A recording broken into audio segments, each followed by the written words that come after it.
Okay, I've read about these. We're going to try them. I've done it once. It usually makes me swear a lot trying to get this right. And I don't know how accurate it actually is, but I was reading that like in Tibetan monasteries they use eggshells filled with oil, floating a wick in it as candles, and they set them in long things of sand and they use them for light. Well, I have done one and it made me cuss a lot to get it, because cutting the egg is interesting. And sometimes my grip tends to be a little unruly because I work with titanium and stuff making armor. So I smash these things fairly regular. But first off, you go around and you mark where you want your line to be. It's not a necessity, but I find it easier for me. Then you take a small, sharp little knife and you start scoring around it.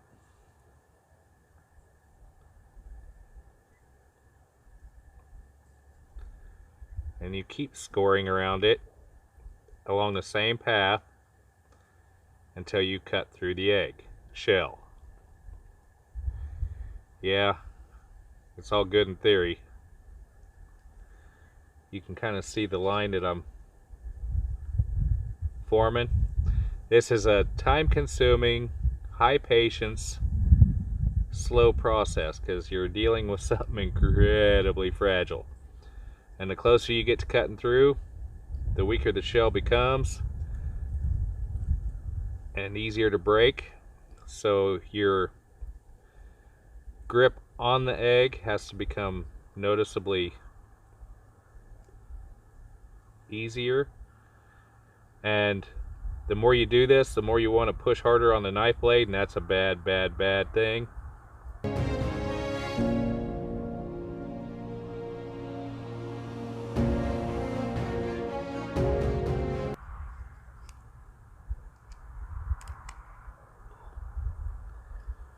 There's one spot through.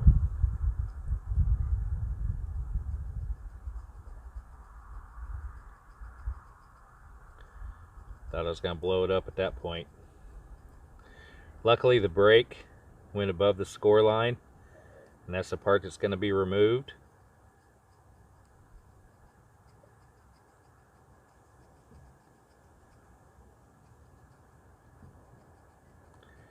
Now if I can keep from squeezing it hard. I'm trying to use this sharp little X-Acto knife like a saw blade. And you can kind of see where some material's starting to being sawn out of the cut.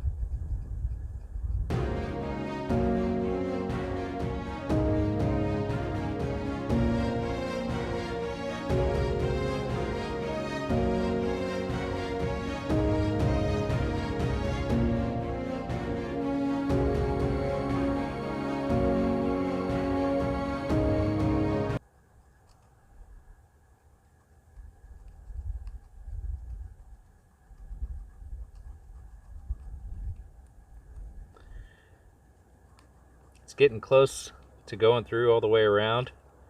This is about the point that you usually want to hurry up and get it done. And that's when Murphy bites you in the butt and explodes the egg in your hand.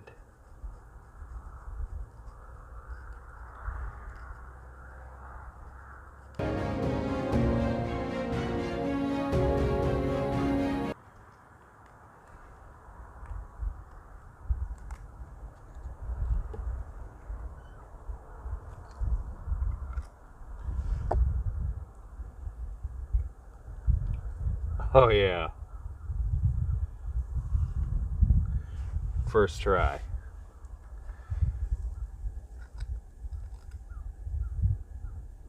That is incredibly rare. Slim, come here. Come here, Slim. I couldn't do that again if I wanted to. Okay. That's the eggshell. That'll be the little candle.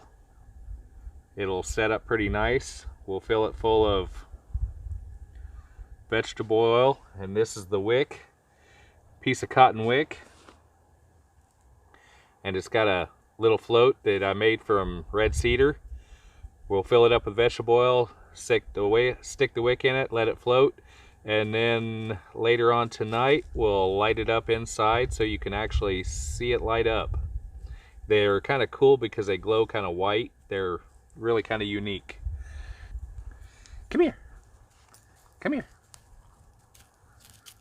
You need an egg, buddy. Come on. Hey. Sam. Sam, come here. Come here. Hey. Okay. This is the egg candle that I cut earlier. I put it in a little tin that has some sand in it.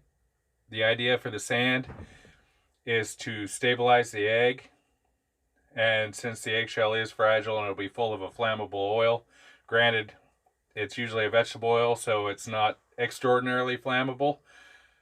But in case it breaks, the sand will soak the oil up and won't let it really spread all over. You want to make sure your container is big enough to contain said oil. Okay, saying that, we're going to pour some canola oil in here.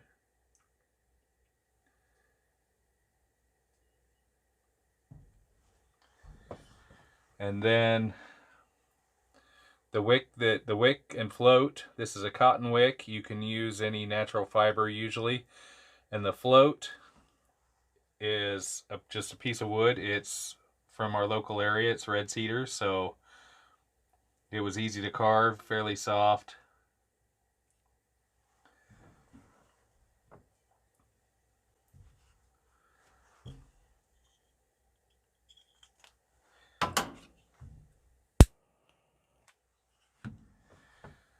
That is basically the egg candle. That's what it looks like burning in the dark. They look kind of cool, really. They're a fragile thing to make. They're a fragile thing to keep around, but they look kind of neat. They're not too hard to make. You just got to be careful. But it's an alternative source of light. A lot of people have chickens. You can sit around and make these fairly easily. They'll light up a room with very little fuel usage. You can see well enough that you can get around a room, but you won't be able to really read a book or anything along that line. I mean, it's candle bright.